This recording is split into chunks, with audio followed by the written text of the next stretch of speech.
Olá pessoal, meu nome é Diógenes Ramos e eu sou o seu professor de Direito Administrativo. Hoje eu irei entrar com vocês na Lei 9784, que é a Lei de Processos Administrativos. Mas antes de adentrarmos nessa lei especificamente, eu gostaria de deixar bem claro para vocês que essa é uma lei de âmbito federal. Ela não é uma lei nacional como, por exemplo, a Lei 8 Capeta ou a Lei de Improbidade Administrativa. Ela é uma lei de âmbito federal. Mas antes disso, eu gostaria de esclarecer algumas coisas que surgiram também na minha cabeça, ou dúvidas que surgiram na minha cabeça, quando eu comecei a estudar essa lei. Por exemplo, eu entendia o conceito dessa lei, eu respondia provas a respeito dessa lei, mas eu não conseguia entender em quais casos concretos eu aplicava essa lei especificamente. E eu não quero que isso seja um impedimento, eu não quero que isso seja uma dúvida cruel para você. Eu quero que você entenda o conceito dessa lei já neste momento, para lá na frente o entendimento ficar muito mais claro para você. E aí na sua cabecinha pode surgir algumas dúvidas ou algumas questões. Por exemplo, quem é que deve obedecer a esta lei? Lembre-se que nós temos o Poder Executivo, o Poder Legislativo e o Poder Judiciário. E cada um desses poderes tem a sua função típica, tem a sua função principal. Por exemplo, a função do Poder Executivo é administrar. A função do Poder Legislativo é elaborar suas leis. E a função do Poder Judiciário é dizer o direito no caso concreto. Ou seja, cada um deles tem a sua função principal. Só que o Poder Executivo, como ele tem o poder de administrar, e quando eu falo Poder Executivo, eu estou falando do Poder Executivo Federal aqui neste caso. Ele tem o poder de administrar, ele deve seguir esta lei 9784, porque é uma lei preparada especificamente para ele. E quando eu digo o Poder Executivo, eu estou falando tanto a administração direta quanto a sua administração indireta. Só que o Poder Legislativo, ele também exerce de forma atípica a função de administrar. O Poder Judiciário, ele também exerce de forma atípica a função de administrar. Por exemplo, quando o Poder Legislativo ele faz uma licitação, por exemplo, para a compra de papel higiênico, ou para a compra de caneta Bic, ou para a compra de algum carro específico que vai levar os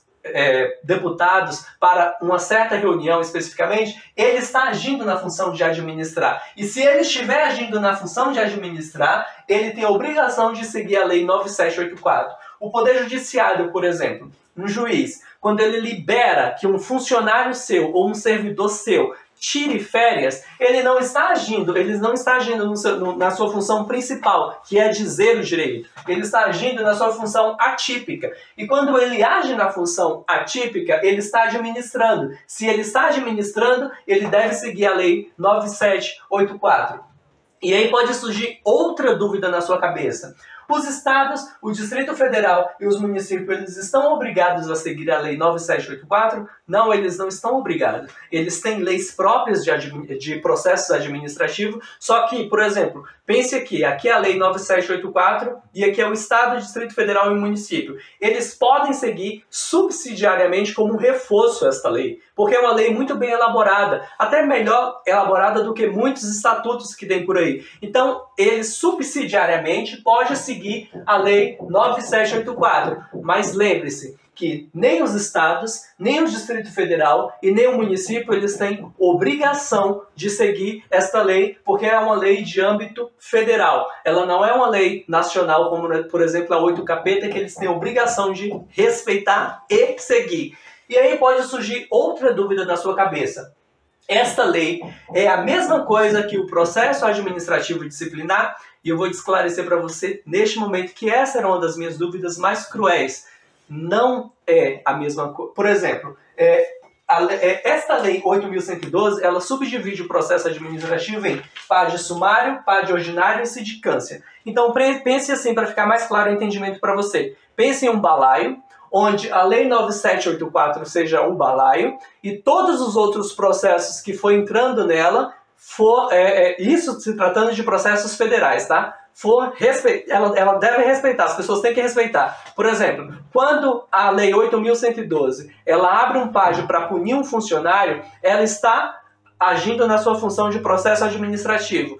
Quando abre uma sindicância para punir um servidor que cometeu alguma falta, ele está agindo na função de processo administrativo. Mas quando você, por exemplo, vai na Polícia Federal solicitar um passaporte, a Polícia Federal também está agindo na função de processo administrativo. Ou seja, são atos da administração pública visando um fim específico. Quando, por exemplo, você vai regularizar o seu CPF na Receita Federal, você está usando a Lei 9784 mesmo sem saber. Quando, por exemplo, seu imposto de renda deu algum tipo de problema e você está indo na Receita Federal para resolver e abrir um processo para resolver este problema que você teve, você está agindo, ou seja, a Receita Federal está agindo na Lei 9784 e você está seguindo essa lei sem nem saber especificamente. Então lembre-se, ela não é uma lei especificamente só sobre processo administrativo disciplinar. O processo administrativo disciplinar está dentro desse balaio.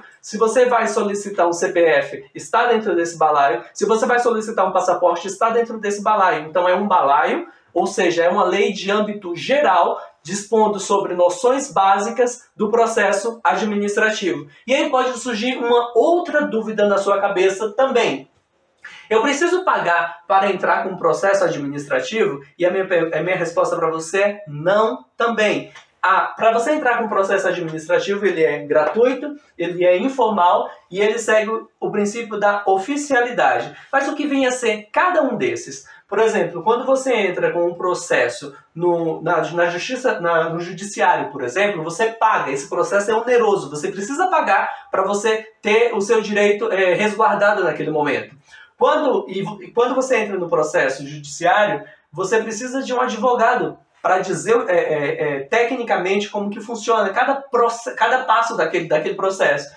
E o juiz, quando se fala em oficialidade, impulso oficial, no processo judiciário, o juiz ele é inerte, ele é chamado de o inertão. Ele é parado, você vai até ele e ele te ajuda se você for até ele, porque ele não vai abrir processo. Já no processo administrativo, a própria administração ela pode abrir esse processo administrativo. Então lembre-se que ele é gratuito, ele é informal, você mesmo pode se defender, você não precisa de advogado para isso, e segue o impulso oficial. E aí nessa lei também, ele divide e ele explica para você, ele traz uma definição legal do que vem a ser órgão, do que vem a ser entidade e do que vem a ser autoridade. E aí, você precisa entender que eu peguei um exemplo aqui, se tratando da União, tá? A administração direta, ela tem, por exemplo, lembre-se assim, a União, para elas fazer alguns serviços especificamente, tem ela como pessoa jurídica, só que tem os órgãos. Pensa nos seus órgãos do seu corpo. Não existe coração fora do seu corpo, não existe pulmão fora do seu corpo. Para eles funcionarem, precisa estar dentro da pessoa jurídica. Então pense, a União como pessoa jurídica tem os seus órgãos que funcionam. Lembre-se sempre que os órgãos são entes despersonalizados, sem personalidade jurídica. Já, por exemplo, os entes como a União, os estados, o Distrito Federal e o município são entes com personalidade jurídica. Só que a União, por exemplo, para melhor otimizar o seu serviço, ele pode descentralizar o seu serviço e abrir, por exemplo, uma autarquia, uma empresa pública, uma sociedade de economia mista como uma fundação. E essa descentralização, lembre-se que a lei trata exatamente desse tópico e isso é pegadinha de prova. Quando se faz uma descentralização, na descentralização também existe a sua desconcentração. E aí algumas bancas podem colocar para você assim, ó, existem desconcentração da descentralização e a resposta é sim, vai existir. Só que aí qual é o conceito de órgão, qual é o conceito de autoridade e qual é o conceito de entidade? Lembre-se que a lei, especificamente, ela fala que entidade, lembre-se que entidade é pessoa jurídica, tá? É uma unidade de atuação dotada de personalidade jurídica, ou seja, tanto a administração direta quanto a administração indireta, ela tem personalidade jurídica. E os órgãos que atuam dentro desses entes especificamente, eles não têm personalidade jurídica. Por exemplo, o Ministério da União, ele não tem personalidade jurídica. Uma secretaria, por exemplo, da União, ela não tem personalidade jurídica. Tanto que se um servidor público aqui, nessa secretaria, ela atinge isso, é responsabilidade civil, mas eu estou explicando para você entender. se um funcionário da secretaria ele faz alguma coisa contra um terceiro especificamente, esse terceiro ele não vai recorrer da secretaria, ele vai recorrer diretamente da União, porque é a União que tem personalidade jurídica e é a União que vai responder. Mas para funcionar bem, para ser melhor otimizado, precisa dos órgãos. Então, a entidade é unidade de atuação dotada de personalidade jurídica. Já os órgãos, lembre-se que sempre quando se falar em órgão, é ente sem personalidade jurídica. É a unidade de atuação integrante da administração direta e indireta, mas sem personalidade jurídica. E quando se fala em autoridade, quando a lei 9784 ele traz a definição de autoridade, a autoridade nada mais é do que um servidor ou um agente público dotado de poder de decisão. Eu costumo dizer que são as pessoas que têm um martelo de decisão, que tem um martelinho que vai definir aquela decisão. Por exemplo, os funcionários daqui desse ministério, eles ajudam a União especificamente, mas eles não têm poder de decisão. Um ministro, por exemplo, daqui do ministério, ele tem poder de decisão. Um juiz, por exemplo, no Poder Judiciário, quando ele vai, quando se faz uma licitação, por exemplo, e ele vai homologar, é o único que pode fazer a homologação, porque ele tem poder de decisão. E, por exemplo, uma delegada, numa delegacia, por exemplo, ela é a única que tem poder de decisão. Um analista ou um técnico, eles não têm poder de decisão. Então, lembre-se, entidade, unidade de atuação dotada de personalidade jurídica, órgão é a unidade de atuação integrante da administração direta, mas também da administração indireta, sem personalidade jurídica. E a autoridade é um servidor ou um agente público dotado de poder de decisão. Então, este é um conceito básico que eu queria passar para vocês entenderem neste momento a Lei 9784 antes de você dar continuidade. E não leve essa dúvida com você, não deixe essa dúvida ser cruel para você. Se você gostou desse vídeo, marque um amigo aí para seguir. Nos segue nas redes sociais, no YouTube. Eu vou deixar aqui embaixo o link para vocês seguirem. E se você gostou, marque seu amigo e dê um like aí pra gente.